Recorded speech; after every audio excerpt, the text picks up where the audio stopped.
The boy's fever started on the same afternoon the creek came up over the bank, which was the kind of timing the country gave her when it wanted to test what she had left. Mara Hollis was at the well drawing the third bucket when the rain went from steady to sideways, and she did not stop pumping because the boy in the loft had been quiet since noon, and quiet in a small boy of 6 is not a thing you walk away from a chore to investigate. She set the bucket down on the porch step and went in. Caleb was on the corn shuck mattress with his cheeks 2 warm spots and the rest of him gray. She put her hand to his forehead and took it away again and did not let her face do anything. "I'm thirsty, Ma," he said. "I know it. I'll bring you water." She went back down the ladder steady, because going down a ladder fast with a sick child watching you is how a sick child learns to be afraid. Before we continue, if stories like this mean something to you, hit subscribe and tell us in the comments where you're watching from. We love seeing how far these stories travel. The rain hit the roof in sheets. The creek out past the corral would already be up to a horse's knees, and by dark would be over a man's waist, and, by tonight, impassable in either direction. She had known that as soon as the rain turned. The country was a hard one in August, the kind of hard where the sky stayed pale blue and the dust got into everything for weeks. Then the storm came down off the ridge in an afternoon and remade the geography for 3 days. She had 10 quinine grains in the tin on the high shelf, which would not be enough if the fever held past 2 days.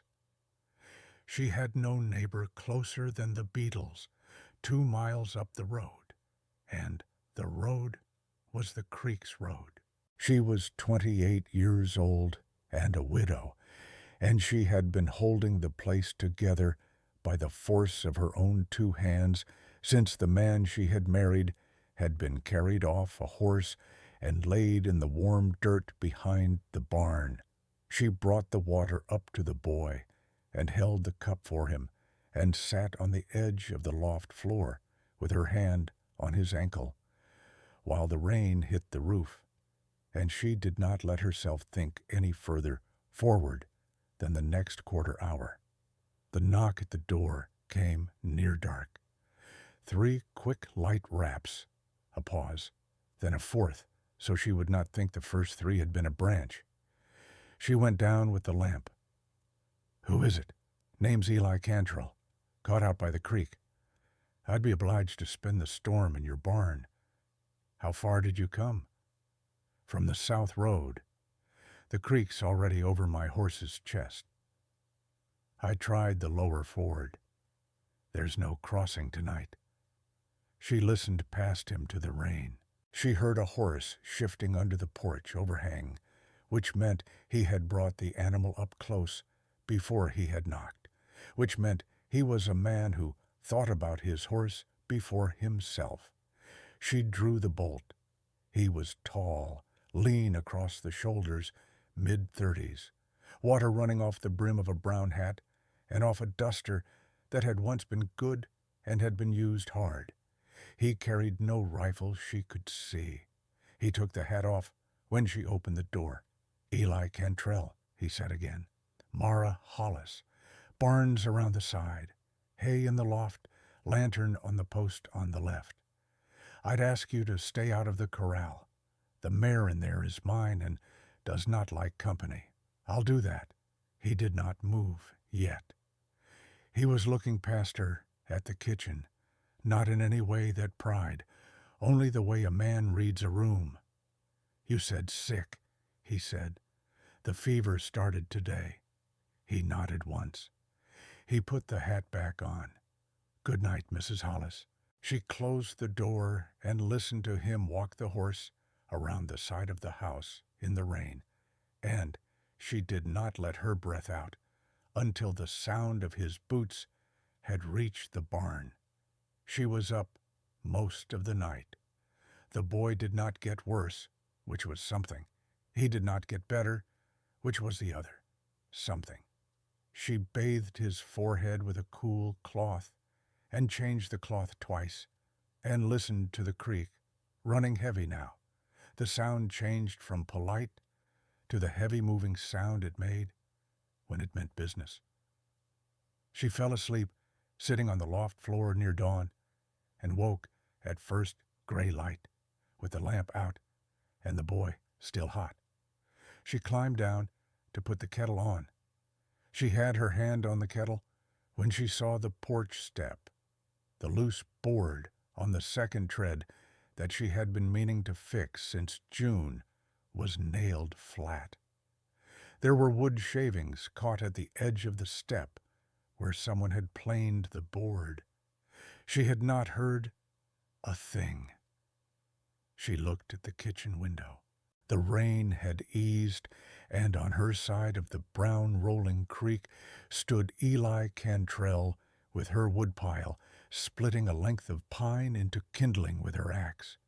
The bay mare was tied at the corral post on a long line, standing patient with her head down. He was working unhurried, the way he had knocked on the door. She opened the door. "You don't owe me that." He did not stop the axe. He set another length on the block, split it clean, set the halves aside. He looked up. "You said the boy was sick." "I did. You'll want a fire going hotter than the one you had last night.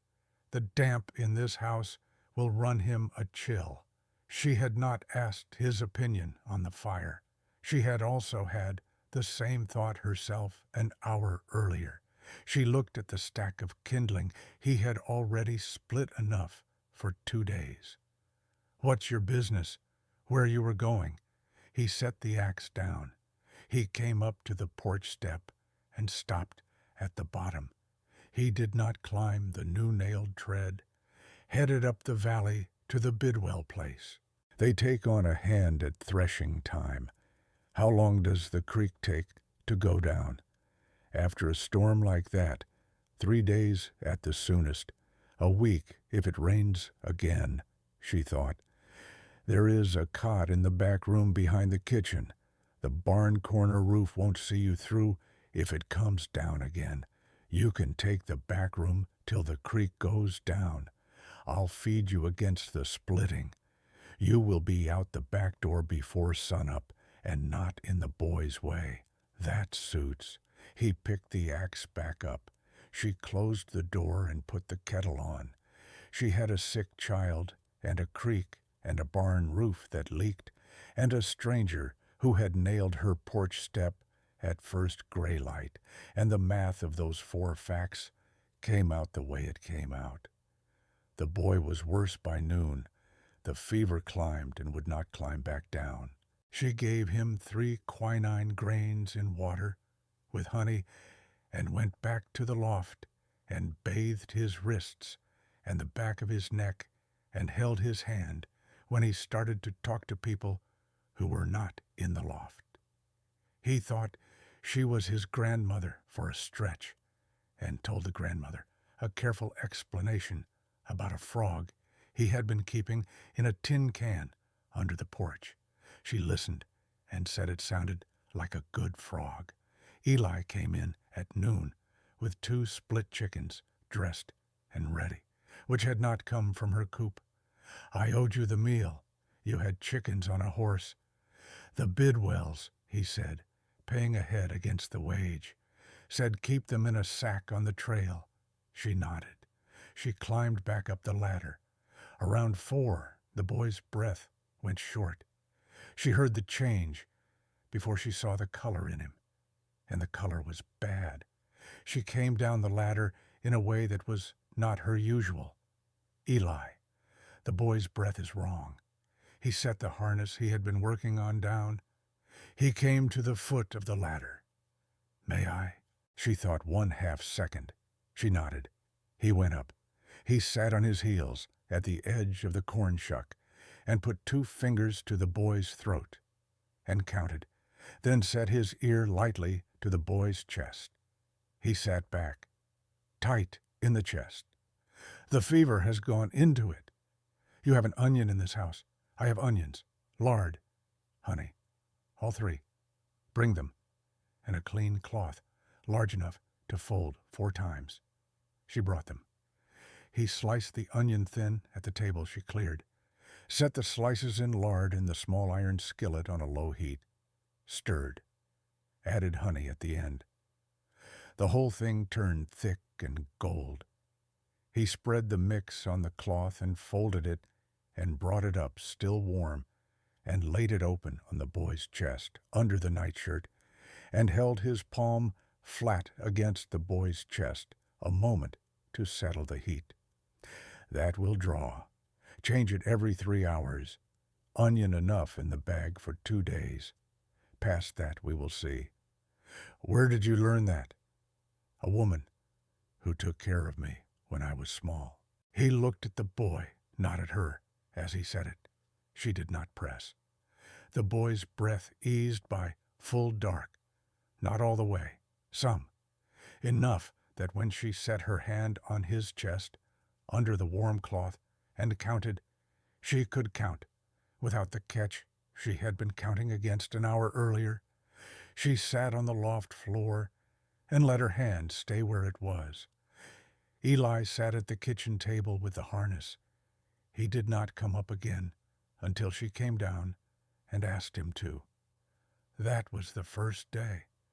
The second day the creek was higher and the rain stopped near dawn, and the sky over the ridge cleared to the hard pale blue the country went when it had finished with you for a while. The boy slept more than he was awake.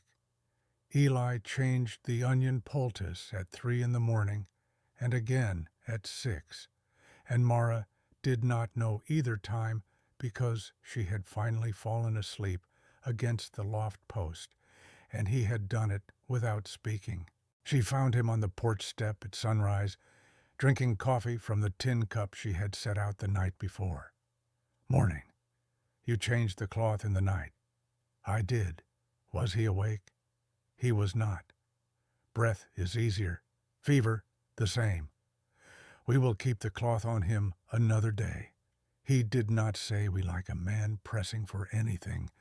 He said we the way a person says it when they have already done a thing twice, and the third time is not a question. She did not correct him. By noon the boy opened his eyes and asked for water and ate 3 spoons of broth. Mara sat at the kitchen table with the empty bowl in her lap and her hands flat on her knees, and she did not cry because she had not cried in a long while, and she did not intend to start now in front of a stranger at her own table, but she sat that way longer than she needed to. Eli came in from the yard with a bucket. He did not look at her. Roof, he said, in the barn corner. I can patch it before the creek goes down. Shake enough in the lean-to. That is not work I asked you for. I know it. She did not say anything more about it. She heard him on the barn roof an hour later, the slow, careful sound of a man laying shakes down right, and the boy slept, and Mara stood at the kitchen window and watched the man on her barn roof and thought she had better not get used to the sound of a hammer at this house. The third day, the boy sat up. He drank a full cup of milk. He asked for the frog. What frog? The one in the tin under the porch. She went out. The tin was where he said. There was a frog in it, alive and dignified and offended at being lifted. She brought it up and showed it to the boy, and the boy laughed for the first time in 3 days. And the laugh started a cough, and the cough cleared. She put the tin near the loft post and a flat stone on the lid. We will let him out when you can walk down to the creek with me. When? When the creek goes down. He accepted it. He fell asleep. Eli was in the yard, splitting the last of the dry pine. She watched him a moment. He had taken his coat off in the warm of the morning, and his sleeves were rolled, and his arms were a working man's arms, sun to the elbow, and pale where the sleeve had been. He felt her look. He did not turn. He is sitting up. I heard him. He laughed. I heard that too. He set the axe down. He took the cup of water from the rail and drank. She came down the steps. She stood near him. The creek is still up. It is. 3 more days. 2, if the wind holds. She nodded. He looked at her. He had a steady gray eye. I will stay till it goes down, if that suits you, and I will go up the valley to the Bidwells when it does. There is no point talking about anything past that until the boy is on his feet and the creek is down. That suits. She went back up the steps. She did not look back, but she stood at the kitchen window inside, with her hand flat on the sill, and she watched him pick the axe back up, and she thought, there is a man splitting wood in my yard who has been here 3 days and has not asked me one question about myself. The creek went down on the 5th day, but not as far as the road. He did not go up the valley. The boy was on his feet by the end of the 1st week, thin and slow, and tired by mid-afternoon, but on his feet, and he followed Eli into the barn one morning and watched him put a shoe on the bay mare with the same careful, unhurried economy he did everything with. The boy came back to the kitchen at noon and said, with his eyes on his bowl, "He is a quiet one." "He is." The boy nodded as if she had confirmed something he had been working out, and did not say anything else about Eli that day. In the 2nd week, the creek was down past the bank, but the lower ford was a sea of mud, and the road past it was washed in 2 places, and a wagon from town that had tried it on the 7th day had broken an axle and lost a wheel. Eli helped retrieve it, walking the 4 miles down and back. He came home at dark with his trouser legs caked to the knee. She had supper for him. She set a plate down at the place that had become his place at the table, which was not the place she had set him for supper the first night, but a place closer to her own end, by 1 chair. Neither of them had said a word about the shift, but it had happened in the 2nd week without comment. He sat. He took his hat off and set it on the peg by the door, which was the peg her dead husband's hat had hung on for 4 years, and which had been empty for 2, and he had been hanging his hat there since the 3rd morning. "How is the ford?" "Bad. Will the road open by week's end?" "Possibly, if it does not rain." He ate. The boy was already in the loft. Eli. He looked up. The Bidwells. "The Bidwells," he said, "will have hired their hand by now. The threshing does not wait on a creek." "You did not say." There was no point saying it then. "You did not go down to the ford the day the creek would have let you cross?" "I did not." He set his fork down. "I will be honest with you, Mrs. Hollis. I have not yet decided whether I will leave when the road is open. That is for me to figure and not for me to put on you. You have housed me 3 weeks. I have done what work was there to do. If you want me out the door tomorrow, I will be out the door tomorrow with no quarrel between us."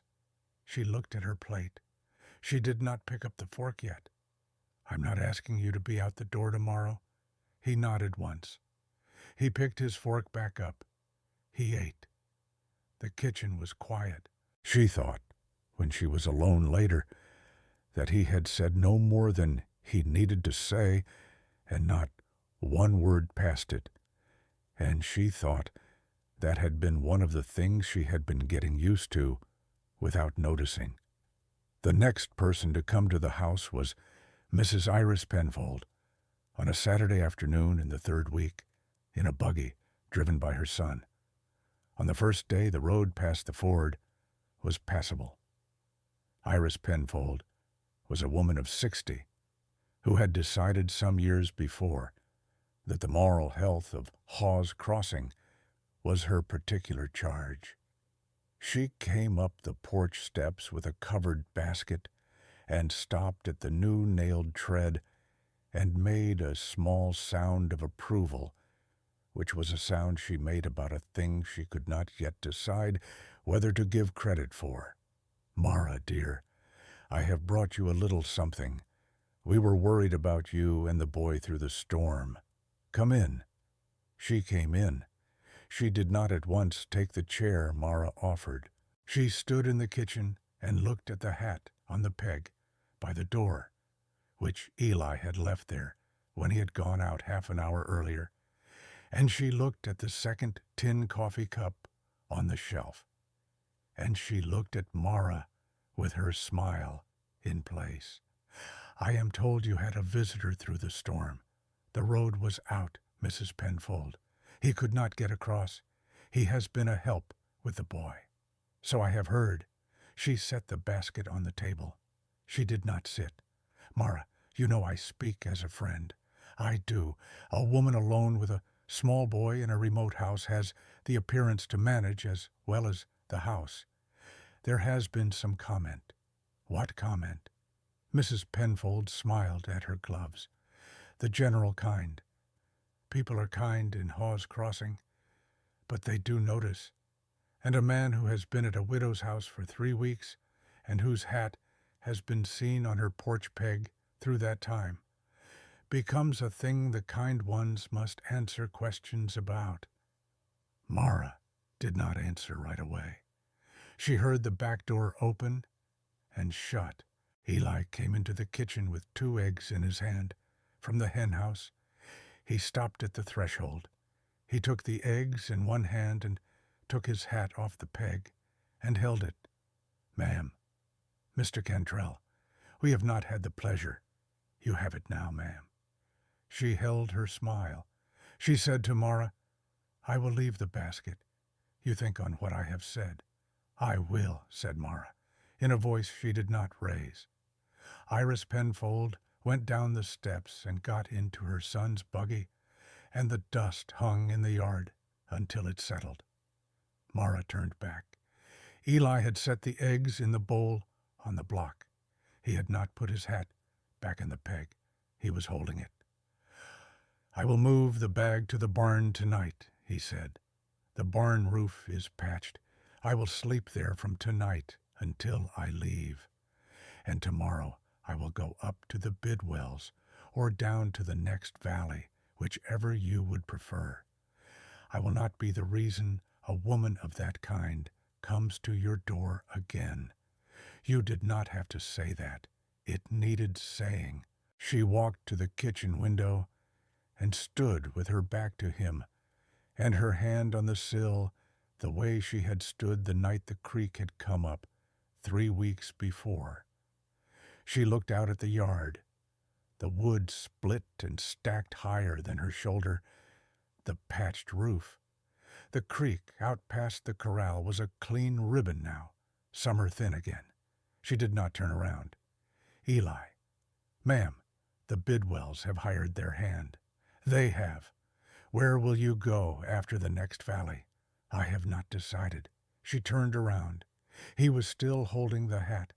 The boy was sitting on the loft ladder halfway down, with the careful watching eyes of a boy who had been brought back from a fever by a man's 2 hands. She looked at him on the ladder. She looked at Eli at the threshold. "I will say it plain," she said, "because you have not been a man who has made me dance for anything." Eli set the hat down on the table near the basket. "You can sleep in the barn for as long as you want to sleep in the barn. You can sleep in the back room for as long as you want to sleep in the back room. What I am saying is that I would rather you did not go up to the next valley. I would rather you decided here With me, with the boy. He did not answer right away. The boy on the ladder, very quietly, said, "Frog." They both looked at him. "I want to let the frog go now. The creek is down." Eli looked at Mara. The corner of his mouth moved once. "I'll walk you, son, if your mother agrees." "She agrees," said Mara. The boy came down.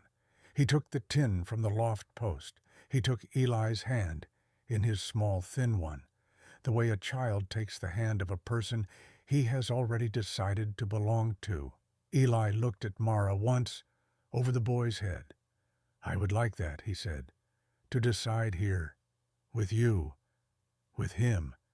That is what I'm asking." He nodded once. Yes, that was the whole of it. They walked the boy down to the creek. The cottonwoods at the bank were starting to gold at the tips, the way they did in the third week of August in that country. And the late sun was warm on the stones, and the water was running its summer, running again.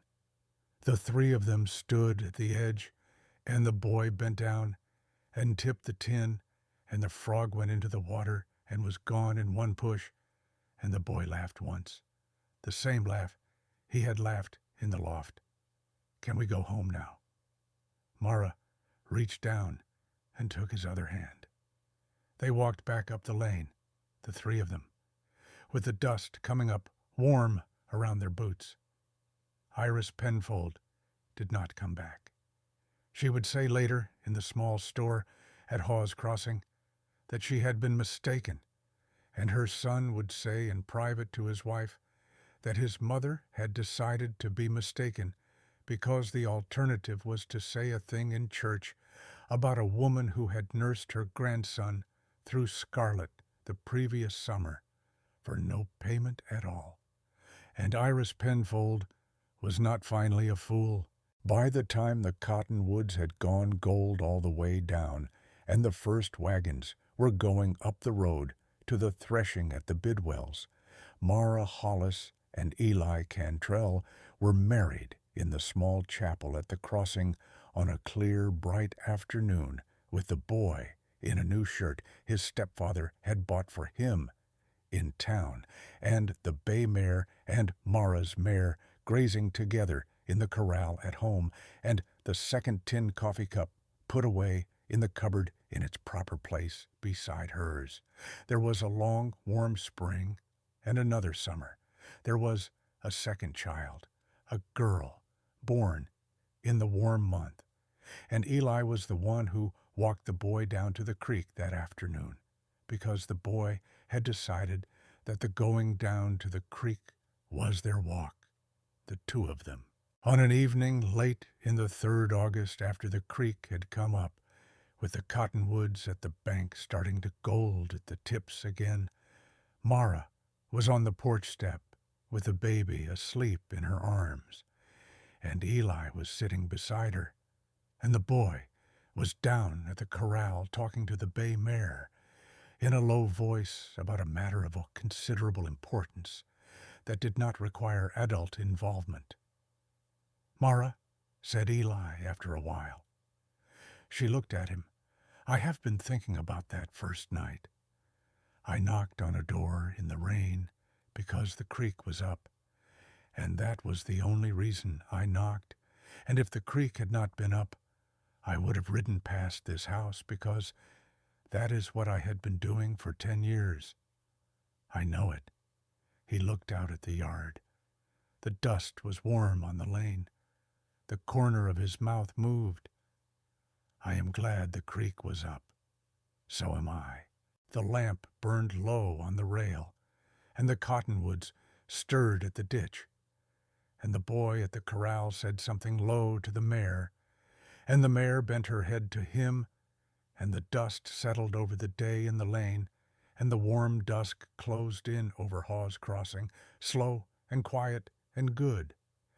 This was the story of Mara and Eli, the widow and the stranger who came to her door in the rain, and stayed 3 weeks, and then stayed a life. Tell me in the comments if you enjoyed this one. We are always glad you came to listen.